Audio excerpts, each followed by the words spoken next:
Good evening, everyone. Hello, and welcome to the 92nd Street Y. My name is Seth Pinsky, and I am the CEO of this incredible institution. Thank you for joining us both online and in person for tonight's important discussion about how to identify the red flags associated with online scams, which are increasingly sophisticated and widespread.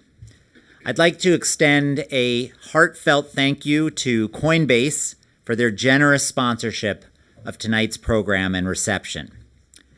Unfortunately, tonight's topic is one that is both timely and relevant to all of us. After all, according to the Pew Research Center, 73% of U.S. adults have encountered an online scam or attack. To help ensure that members of our community are as protected as possible from these scams and attacks, we are so lucky to be joined tonight by a panel of experts who will provide us with important tools to help navigate the fraught online environment. These experts include, first of all, Philip Martin, the Chief Security Officer at Coinbase. At Coinbase, Philip oversees technology processes for the company, along with teams that help secure the United States' largest cryptocurrency platform. Previously, he built and led security and incident response teams at Palantir and Amazon, following a decade of service as a U.S. Army counterintelligence agent. We look forward to hearing from Philip about some of the tactics employed by scammers and the strategies that consumers can use to stay one step ahead. We're also joined by Kurt Cyber Guy Knudsen, an award-winning technology journalist. Kurt is the chief technology contributor for Fox News and Fox Business, where he covers the technology shaping and reshaping our everyday lives. Kurt is also known for his Cyber Guy report, which is syndicated across major platforms and reaches millions of readers each week. Also joining us is Spencer Cornelia. Spencer is a YouTube creator and investigative commentator focused on exposing scams, frauds, schemes, and deceptive practices in the digital economy. His in-depth research on crypto fraud, influencer misconduct, and online financial gray areas reaches hundreds of thousands and fosters vital discussions about accountability. And finally, moderating tonight's conversation is Humphrey Yang, a former financial advisor turned personal finance YouTuber. He's known for creating videos that simplify personal finance, making it accessible for everyone. After the moderated portion of our program, we'll have time for your questions, so please start thinking about them now, and don't forget to join us for a reception right here following the program. Thank you once again for being here tonight, and thank you for being supporters of the 92nd Street Y. And now, please join me in giving a warm welcome to our panel of experts, Philip, Kurt, Spencer, and Humphrey.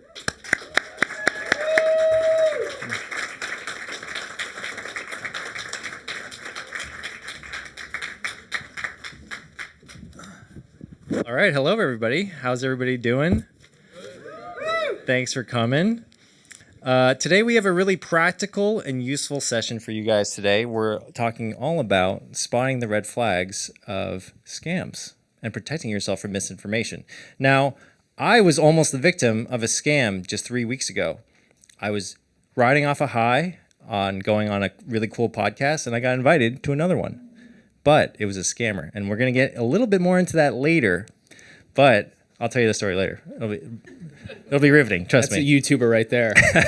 I love that. You got to get them hooked for later. Okay, so we have a bunch of questions tonight for these expert panelists, but we also would love to hear from you in the Q&A, so make sure to write your questions down, and we'll answer them at the end of this session. But let's get into the first question, which is that usually when you think of somebody that is about to get scammed, you usually picture someone maybe a little tech-illiterate, a little older. And so this first question is going to go to our man Philip here, who is the Chief Security Officer at Coinbase. Very cool.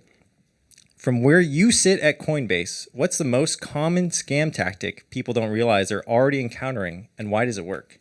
Yeah, I mean, your first point there is I think excellent. That you think you have a picture of who gets scammed, but it's all of us. It's apparently almost you, and I cannot wait to hear the rest of that story. We were talking earlier, like we've all encountered scams, and we all have either been or know someone who's fallen victim to one of these scams. The interesting thing about scams is there's no such thing as a new scam, in my opinion. I think the first scam happened right after probably the first transaction between two humans, right? And it's continued since then. We see tactics shift and change and the presentation, evolve with the times, but a confidence scam is a confidence scam is a confidence scam. A romance scam is a romance scam is a romance scam, right?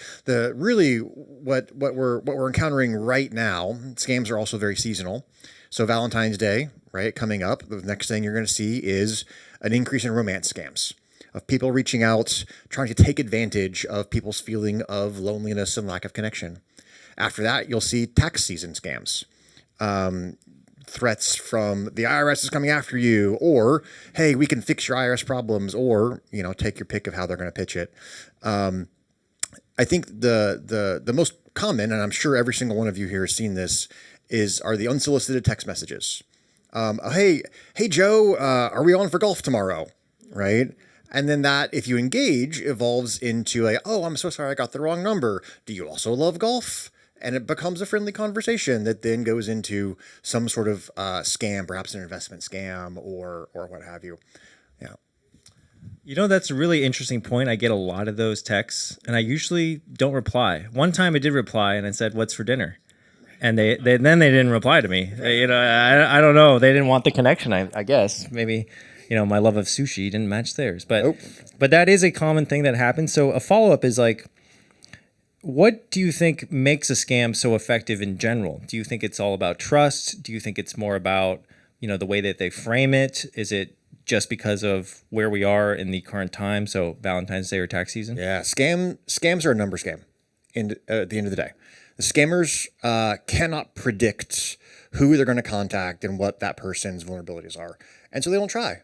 There are more targeted scams out there. But they are focused on getting as many shots on goal as they possibly can, because they know if they do that enough, they're going to encounter people who are vulnerable to what they're selling, right? And so it's all about psychology and it's all about numbers. Yes, as we'll soon find out later, a very common tactic for a lot of these scammers is to blast as many people as possible on social media, which actually segues into my next question, which is for Spencer, who works at the intersection of scams and social media. So you've investigated a lot of fraudsters and scammers in your day. From what you've investigated, what specifically about social platforms makes scams spread faster and feel more believable than traditional fraud? The number one trick to grow on social media, do anyone want to know? It's to lie. The best way to grow on social media is to lie. And what's really dangerous about financial scams is it's very easy to lie. It's if you make 10 grand a month, why not say you make 100? There's no government agency that's going to verify that, which I personally wish there were. I think it would solve a lot of problems, but that does not exist. And so a lot of the content I make is about people on social media who are selling a service or a course generally, and they've lied about their success or past success. I mean, any of us, we could come up with any type of hero brand that we want to. I've made $10 million selling a business, but if there's no way to verify that, then how do you know? We're all vulnerable, because it's when you come across a manipulative liar and there's no way to validate this person, then you're inherently going to trust them. And when you can make claims that can't be backed up, it's really easy to grow. Because if someone says, hey, I'm going to teach you how to make a 4% return very safely in the market, and I come out and say, why don't you buy my course? I'm going to teach you how to make 40%. Well, there's going to be a certain segment of the population that's going to fall vulnerable to that, and they're going to buy my course or service, and that's how you get scammed. Would you say that people who are inherently good fall for scams more often than someone who is inherently bad because they're very trusting of other people? My opinion about scams is they work because they play on emotions. And so I think in some instances, the romance scams, and specifically, we've talked about the Tinder swindler back there. That one worked because the people were good. I need help from my grandma. I need help from my uncle that's sick. Yes, that plays on the vulnerability of someone being quote unquote good. But it's all a play on emotions. And the best manipulative people know how to find your little insecurities, and they'll keep going at it. And maybe by the 10th touch point, they got you. All right, so we're going to talk about how to spot these red flags with Kurt, because Kurt, you work at the intersection of consumers and scam protection. Can you tell us a couple of red flags that we could maybe look out for, just in case, we're online shopping or we're going out about our day and someone comes to us with a really great offer or something? Very easily. And hey, good evening, everybody, and thank you for having me here. It's one of those things where every single day we get emails from people that are just catastrophic financial losses, and you say, wait a minute, these people sound really smart, and how in the world did this happen to them?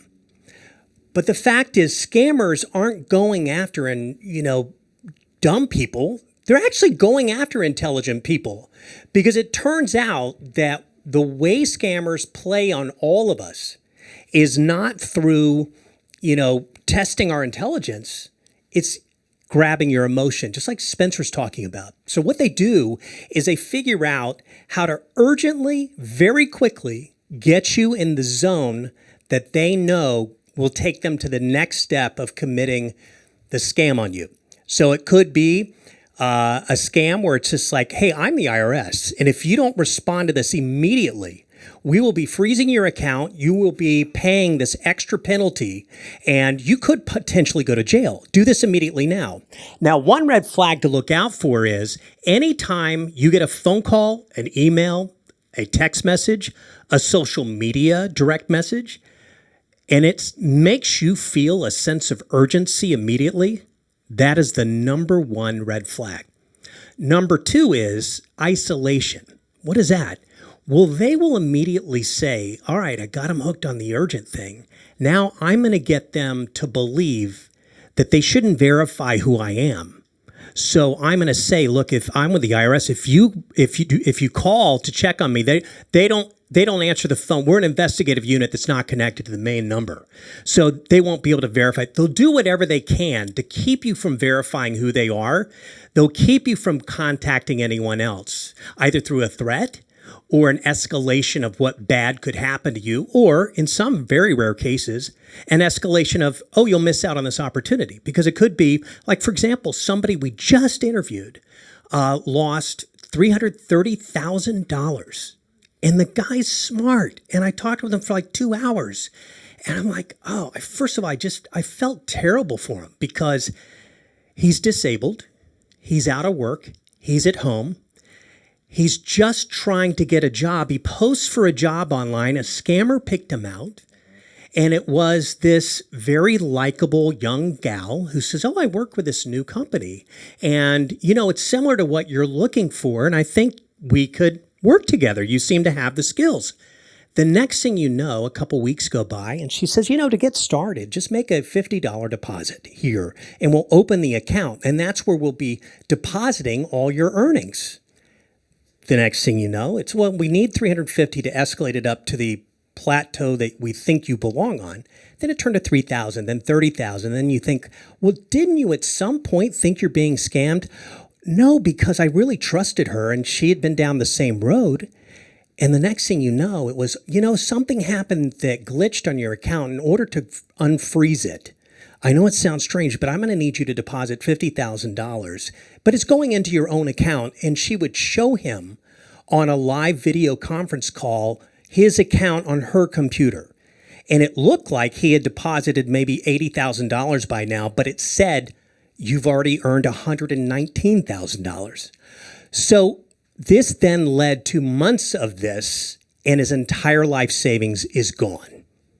And I said to him, at what point did you realize you were scammed? He said, I'm not sure, except right at the end, I was absolutely certain when she would no longer talk to me. And I said, so you really believed that something might resolve at that point? Did you ever get any money? No. Did you call the police? Did you call the FBI? Yes, I did. What did the FBI tell you? I was scammed. What do they do to help you? Nothing. None of them, nobody will help you when you get scammed like this, and that's the worst thing. So there's some red flags. Yeah, so we're going to talk about prevention shortly, but you were nodding your head very. Absolutely. I think that's exactly the kind of, and I can't emphasize enough, the urgency and isolation are the two flags that we see about scammers' behavior. They want you to make a choice before you can think, and they don't want you to talk to anyone else who can talk you out of whatever it is that they're aiming at you. And so if I can just heavily emphasize, if you are feeling those two things, you are at a very high chance of being scammed. And the best thing you can do is take a step back. I've talked a lot about this, and the best advice I can give folks is there's this concept in engineering called rubber ducky debugging. And what this is you have a very complex system in front of you, right, that you've been working on for forever, and there's all sorts of stuff is in your head about how the system should work. But you can't figure out what the problem is. The advice that you're given is take a little yellow rubber ducky, put it there in front of you, and explain to the rubber ducky what's happening. More often than not, and I promise you this works, in explaining what's going wrong to the rubber ducky, you will realize the problem, because it forces you to put the situation sort of in a logical frame to be able to sequence it correctly and get it out there. This is advice that I give folks all the time. That they'll ask me, hey, I think my friend or my partner or my parents in a scam, but they won't listen to me. They won't talk to me about it. Like, tell them, best bet, explain it to another human. But if they won't do that, talk to a rubber ducky. Rubber ducky's not going to shame you. Rubber ducky's not going to judge you. Rubber ducky's just going to sit there. But as you have that conversation with that rubber ducky, more often than not, you're going to realize, hey, this doesn't hang together. It doesn't really work. And that can be the off-ramp to that scam. That can be the off-ramp to go, maybe I should talk to somebody about this and see if the IRS really does accept payment in gift cards. Right? And that is really the key just to get people out of this zone that scammers are so good at putting them in. Well said. And after the session, we'll be selling you all rubber ducks at $100,000 each. And you can wire that via crypto. Just a joke. Okay, so we're actually going to move on to a little bit more social media talk, because social media is one of the easiest ways in which you can get scammed, especially on Facebook, especially on Instagram. People often look like someone they're not, or they can build a fake following by buying followers or buying engagement. So you don't really know if the profile is real. And so this question is for Spencer. What's the most subtle red flag you see that people underestimate on social media? Most of the content I make is about influencers that are selling you something, an investment scheme. It's a little different than the true scams of like the IRS called your grandma and literally stole money. And so I deal with this gray area. And the most subtle red flag, the most obvious to me, and the best one I think that you can look out for is if someone is selling you something, how are they selling you? If it's based on 20-year track record, if someone's built real estate and they can show properties that you can validate, and they're selling their experience, then that is someone that is probably legitimate. Generally speaking, fraudsters, con men, they're going to sell you the pizzazz, or another way to word it is they're going to sell you this. They're going to sell you the sizzle, not the steak. And so what I found is that generally speaking, the con men on social media, they're going to lead with their cars, their nice house, the jewelry. I go after sports bettors. They show fake tickets, sports betting tickets, to try and show you about how legitimate they are, how much money they're supposedly making. None of this can be validated, of course, but they're selling the sizzle. And so the most subtle red flag is if someone's trying to sell you something, certainly with financial, whether that's a course, whether that's an investment opportunity, if you sense that they're trying to sell you how cool they are, their personality, their lifestyle, major red flag. Generally speaking, you're better off avoiding that opportunity. Yeah, I would say anytime I come across a social media profile and I see they're selling me something, alarm bells will go off in my head. I'm like, okay, what are they selling me? And how much does it cost? Yeah, in some cases, they're legitimate real estate investors, or they're people who buy businesses, and they are totally legitimate. And generally, they're raising money and it's a good opportunity to invest with them. More often than not, though, major red flag is lifestyle design. All right, good, thanks. For Kurt and Philip, this one's for you guys. what actually keeps us safe on a daily basis? Is it better tools? Is it going to be better judgment? Maybe Kurt, go first, and Philip. It's both. It's both. It's having the tools that, we're all caught up in life. We answer a text, we're scrolling to the next email. The next thing you know, you did click something that you were like, uh-oh, I shouldn't have clicked that. What's going to happen? You don't really know because you can't see what they're up to. So having the kind of protection that's the very obvious stuff, and it really doesn't matter the brand of antivirus that you have, but having any level of protection, always updating your devices to the latest software is critical. For example, Apple just pushed last week the very latest iOS update. If you have an iPhone, it would be the latest software for your phone. What they then tell you upon the release is that this is a giant gap in the Safari web browser. Well, hackers knew from the moment that was actually discovered was maybe weeks ago. So that giant gap is sitting there before it's fixed, where hackers could have taken control of your device, could be monitoring what you're typing in, accessing data related to your finances, your medical information. So yes, have tools that can seal up all your devices, not just one, but your iPhone, your tablet, your iPad, your desktop, your laptop, every device should be protected. And the second and even more important thing is really judgment. And that is to have really smart awareness. And how do you have that? You show up at the 92nd Street Y. And seriously, and you guys really took that big step to say, I want to learn. I want to understand how I don't get scammed. And simply having that on your radar is going to make you so much more prepared when something suspicious comes your way. And something Philip hit on. Buy time. Pause. Stop. The second you're feeling any of the red flags we're talking about, even if it's from somebody familiar or seemingly familiar, take 10 seconds before you do a single thing. It may resonate with you like, this just doesn't sit right. So take that advice. And those are some really great ways to protect yourself moving forward. I love that. I think, as I've thought about this over the years, I've realized that all of us grew up and, around the kitchen table or whatever, we learned a set of reflexes about the real world, right? Put your lights on a timer if you're going on vacation, pause your mail when you're out of town, don't walk down the dark alley, right? We learned all of these physical security anecdotes through sort of absorption, right? From our parents or our friends or situations, right? I don't know about your kitchen table. Mine did not feature a discussion about cybersecurity. I did not learn about password managers and antivirus. I did not learn, the signs and symptoms of who is a social media bad actor would be, because none of that existed when I was growing up. And so I think Kurt's exactly right.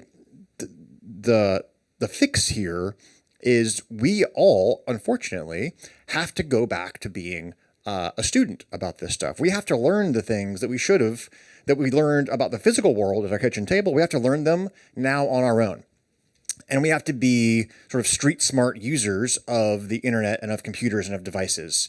Learn these basic things, update your devices, use a password manager, learn about two-factor authentication, why that's important and impactful in our lives. And more than that, because some of you might be sitting here saying in your minds, Philip, I know about these things. I'm here. I've already taken this step. I've educated myself, and I'm continuing to. And for that, I deeply applaud you. Have all your friends done that? Have your parents done that? Have your kids done that? Have colleagues that you care about done that? I think it's on all of us, not just to educate ourselves, but to educate our community. But to have these conversations, and they can be awkward, especially with ones that we love. But the best thing, and I'll close with this, you can do is ensure that the first time that a friend, a colleague, a contact, a loved one of yours is encountered by a scam or encounters a scam, they're hearing about it in an educational context, not as a victim. I think that's really well said. As someone who works at a big platform, Philip, do you think that the responsibility of perhaps being safe relies on the platform, or is it still on the individual? I think it has to be shared responsibility. Okay. Right. I think that as a platform, we can do a lot, and we do a lot to ensure that folks that are on our platform are as protected as they can be, that folks can encounter educational material when they need it. But at the end of the day, we are beholden to our customers. If you tell me to send money somewhere and you jump through all the hoops that I'm going to put in front of you, and you say, nope, this is absolutely it. I want to send this 10 grand to this place. Unless we have direct evidence that it's a criminal, which is relatively rare, we're gonna do what you tell us to, right? And so I think this has to be a partnership. It's on us to help you all have the tools and have the opportunity and have the time. A time delayed send is one of the best features that we have to prevent scams. We do it all the time. Have the time to make good choices. And ultimately, when you've made a choice, it's on us to listen to you, our customer, right? And to follow your instructions. All right, well said. I think a really nice feature that banks have these days is that when you wire money out, they always ask you, are you under duress? Has someone instructed you to wire this money out? And do you know who you're wiring it to? So fun story, that is completely ineffective. Oh, well, tell me more. Why is that ineffective? That does absolutely nothing to deter scams. You know what that does? Well intended. Yes, tell me. It's well intended. It's also intended as a liability shield. Yeah. For the bank. Okay, got it. Right? Do you ever smell this? You smell it like, really, we're in this on our own. You really have to protect yourself. There's really nobody in the government. There's really nobody at companies. And by the way, the companies don't have the resources. This is a waterfall avalanche of crime that has escalated toward all of us that we've never seen in our lifetimes, ever. Look at 2024 FBI stats, $16.6 billion in scam victims in America. That reported it. Right. Which is way well underreporting because scam victims frequently are ashamed of what happened.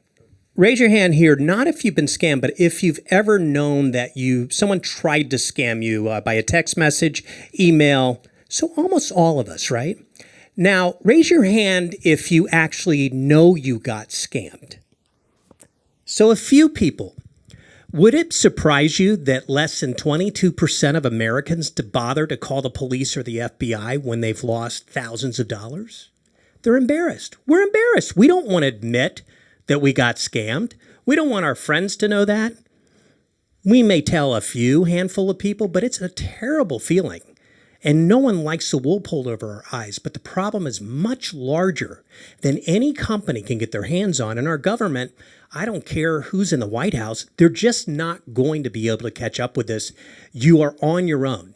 And what you're doing right now is the very best thing you can do, which is arm myself with education and the power to know how to make a decision or to not make a decision when one of these things come our way.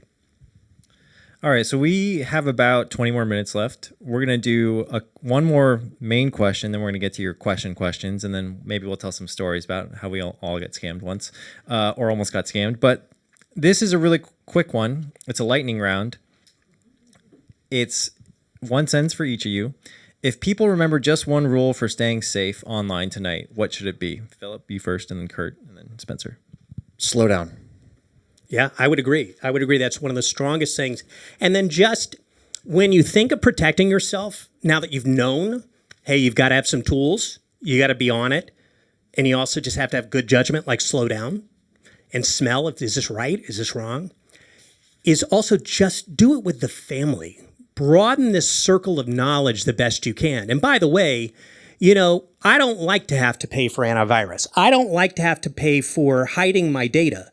It was years ago, the producer of our morning show said, hey, we have an idea, Kurt. Can you show us how to remove yourself from the internet? I'm thinking God, what a task, so I don't even know if I could do it. I said, sure, I will. So I did the best I could. And by the way, at the end of a week, and I mean a full week of morning till midnight, I was going through removing myself from one public database after another. And I got done and I thought, wow, we did it. This is awesome. I'm off the internet. The very next week, it started to come back in again. And before, and this is probably 10 years ago, and there were not services that are out there now that are these subscription services that essentially delete you from the internet. Those can be some of the most valuable tools now in our lives. It pisses me off that we have to spend money on it, but it's probably some of the best money spent. And one thing when you think about your security and privacy online, buy it as a family or as a group so you can get the cheapest price and the greatest coverage. All devices covered, all members of the family covered. That'll lower your cost. It'll give you the best protection. It is the best advice you'll hear when it comes to getting tools that effectively get you further and further from these scammers. Spencer, 1 sentence. Verify as best you can. Okay, I like that. Okay, we're going to get into some questions now. This one's a juicy one. Have any of you been scammed? If so, how? I think you got to go first. Okay, though. I'll go first. You teased it. So. I'm free. So remember at the beginning of this session, I said I was invited on a podcast. Well, it was a really cool podcast. And so I was, riding that high. And then I got invited on another podcast with Amy Poehler, if you know who that is. Yeah. And the email looks very real. They weren't asking me for anything. And we probably talked for about 3 weeks, back and forth, exchanged 8, 9 emails. And then finally it was come time to kind of schedule the thing, right? So, okay, I can do this day. I could do the Friday the 14th. And they asked me to get on a tech check. This is pretty common in the podcast world, especially if you do one virtually. They want a tech check because they want to make sure that your microphone and your video work. So the guy calls me up and he sounds perfectly fine. Doesn't have an accent. He sounds American. And not that all scammers have an accent, but statistically sometimes they do. And so I hop on this tech check, but guess what, guys? It's on Facebook. So a Facebook stream. I've never done a Facebook stream. This is kind of weird. So he tells me to go on to Facebook Business Manager. So now this is a little bit getting red flaggy, but I'm deep in it, and he seems legitimate. All the emails look completely real. It's Amy Poehler. And it's Amy Poehler. And so I get on this tech check, and I realize he's having me like this, your video is not really working, but we can do it this way. We can do it this way. And so I ended up the session, and I believe I was scammed, but Facebook's had some security preventions that recovered my account 24 hours later. But for those 24 hours, I was freaking out because they basically took over my business manager.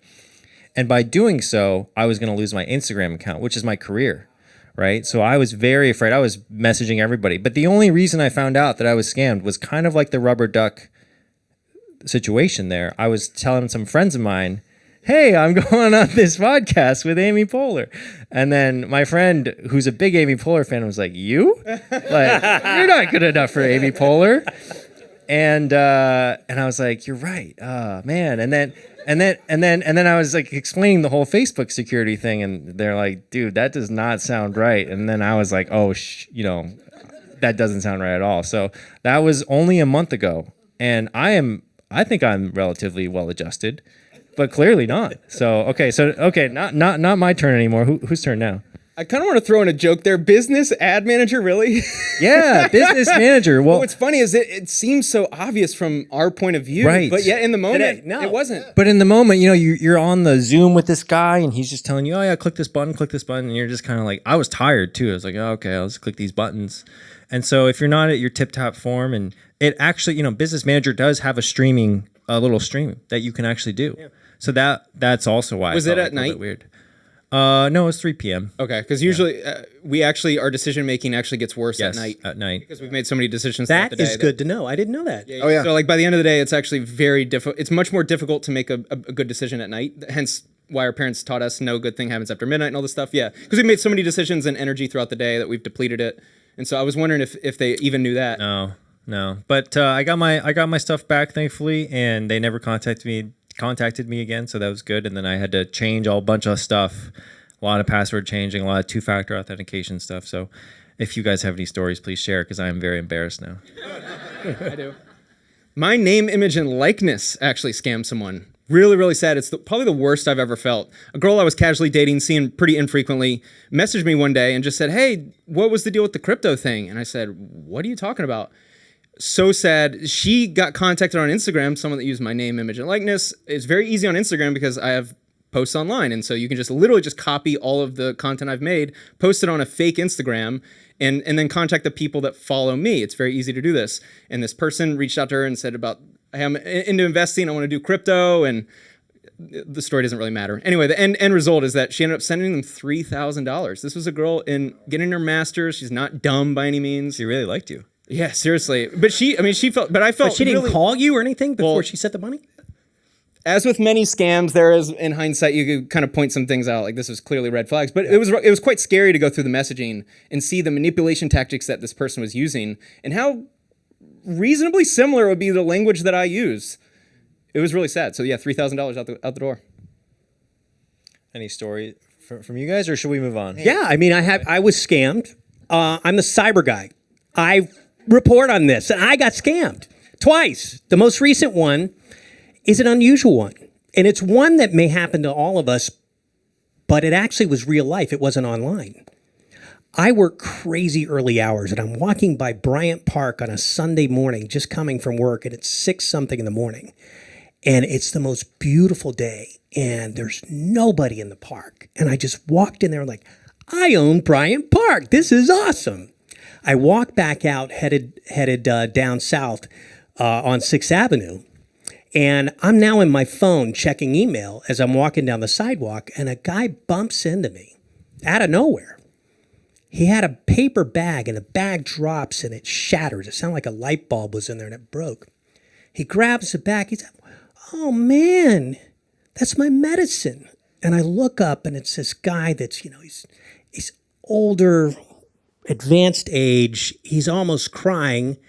And, like, my heart goes out for, like, anybody who served for us and is older and they're crying. I'm like, oh, God, what did I do? And the guy said, that was my medicine. It's $100 out of my pocket. And by the time where did my brain go?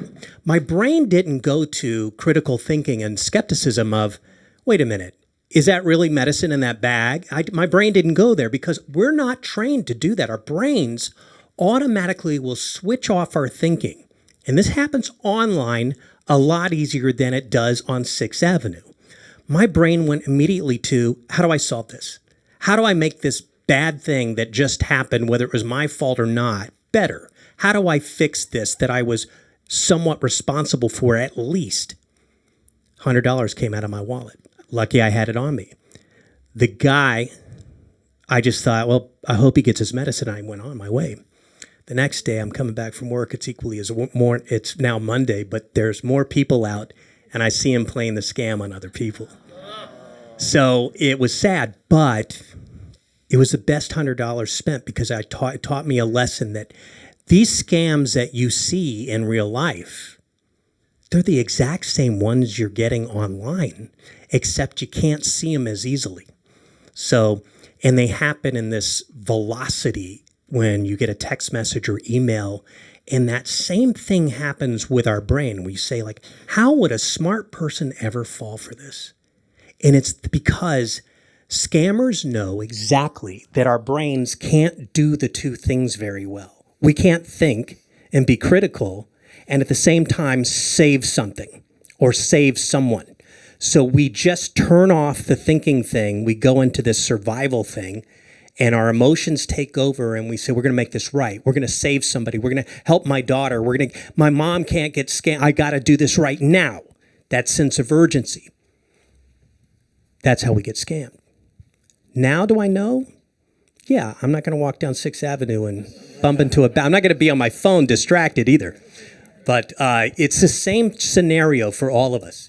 And the one thing that just freaks the hell out of me now, and we get reports of this, and you should really be aware of it, is familiarity is something you should really be worried about when it comes to scammers. What do I mean? I mean, they're buying data that's like cost them $3 to learn everything about you that you've ever posted, that's ever been made public. They know who your family members are, where they live, how long they live there. They know all your phone numbers. They know your date of birth. They know many times part or all of your social security number. And the next thing you know, they're talking to you in such a familiar way. Where it's like, we went to school together, and it was a great. You were so smart, and I'm going to be in town, and I just wanted to talk. And the next thing you know, you're falling for this familiar bullshit that's out there. It means that it's absolutely made up. The more dangerous thing is on its way in 2026. That's when someone takes AI and they take a loved one, the voice of, the image of, the video of, and you go, that is my mom. No, it is not. That's my mom. No, it's not. So how do you beat that? Because what's missing right now is a way to verify any of this crap. One little trick you can have for your family is to create a weird word that everybody knows. This is excellent advice. And when you just get that call, like, Mom needs help. Mom, is that really you? Yeah. Oh gosh, it seems like it's her. Mom, what's the weird word? If she can't tell you, or you forget what the word is, ask a question about your past that only she would know, that no hacker's going to find in a data set. Something like, do you remember the wedding where someone threw up on Nancy? Whose wedding was that? And she's going to know that. She's going to remember those extraordinary events in life. So arm yourself with a word that everyone in your family knows, that it's the truth test. Is this real? Is this not real? Because you're gonna be presented with scams that sound like people you know, and stories that make you feel like you have to instantly respond to it. I don't have a great personal scam story, unfortunately. It's all good. I can tell you about other people's scams, but I don't have. No, well, let's move on to the next question. This person asks, I always hear and read about crypto in the news. I'm not sure I still understand what it is. How do I make sure I'm being safe in learning about it? And I would also add in buying it or sending it or storing it. So and let me make this generic about basically any topic on the internet, whether you're researching real estate deals or crypto or anything else. It's the same thing you learned in school, primary sources, right? You go to reliable primary sources for your initial introduction. Come to the Coinbase YouTube channel. Go to any of the other major exchanges that all of us do education, Kraken or Gemini or anything like that. Start there. We put out tons of content, social, blog, everything else, and branch out from that point, right? That's the best sort of pitch I can give you on how do I learn about this thing on the internet while not encountering fake, false, misleading information. Thank you. Spencer, did you have anything to add, or you're good? Yeah, I know he won't promote it. I love Coinbase personally. I think U.S.-based exchanges are the safest right now, safe to say. We went through a very big instance where an exchange went to zero a few years ago, and the CEO went to prison for fraud. The obvious sign of that was they were not based in the U.S. So to that person who asked about crypto, I think right now the safest play is only dealing with U.S.-based exchanges for now. Cool, thanks. When you guys receive scam emails or text, is it best to delete them, open them, block them, or unsubscribe them? So for the texts, and this is really important, report them as spam. That is actually a useful action that goes into a database on the back end that the carriers use to both shut down those scammers as well as interdict future scam texts. So report it as spam and then delete it and go on with your day. Or if you're a content creator, play along and maybe you'll get a video out of it. There you go. I would say actually never play along. Never respond never to do it it. because they go, oh, I got a live one. And they just move on to the next part of their scam.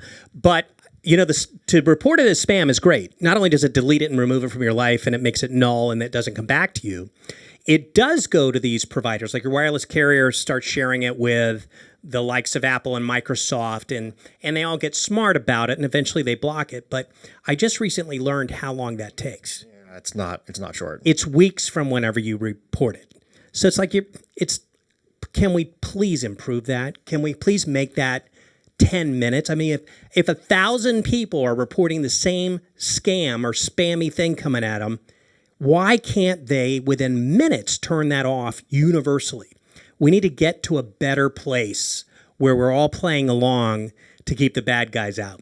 Something tactical you can do with emails is if you find that many of the emails have something similar, you can create filters. It's pretty easy to do. If you want to jot it down, you can Google how to create a filter with email. I've done that pretty well. And so my email is very, very, very simple. I almost never have emails come through. They always go to my spam because I found out very similar word choices that they use, sentences they use, and I can filter those out so that they automatically go to spam or they automatically get deleted. That is both a productivity hack and also a way to keep yourself safe. Thank you. What's the difference between spam and phishing? Sure. So spam is unsolicited email contact that is probably focused on getting you to do something or buy something or do some sort of transaction, right? Phishing is generally, and there's a gray overlap area here, just to be clear. Phishing is generally focused on a hack or theft of some kind, stealing your credentials, your password, maybe getting you to click an email that does something malicious on your computer potentially. So it's the difference between like a scam and sort of someone trying to break into your computer or your account. And by the way, just to add to that, so when phishing attacks happen, a live link is coming at you. Really good antivirus software, they're all really good, right? Most everything that you hear the brand of, it's pretty decent at what they do. The key to the best ones are the ones that update what they call definitions or all of these links and all the trouble that's out there the most often and most comprehensive way, which means when that comes at you and we're going through life and like click, it doesn't do anything. And that's really some great protection. Cool. Well, thank you guys all for being on the panel. Thank you everyone here for attending. This concludes this part of the panel, but now we're going to have a little bit of a celebration, if you will. You get some, she's waiting for you. So that concludes it. Thank you for being here. If you have any questions, please come up to us afterwards and ask. Yeah. Thank you. I just want to thank you all. I'm sorry. I just want to thank you all for having the oomph to get here, to be curious enough to take the next step to protect yourself. It's really important. And obviously, I think you've learned tonight that, there's tiny little things we can do. But hats off to all of you for deciding to be aware. Absolutely. Cool. Thank you to 92Y for bringing us as well. All right. Thank you.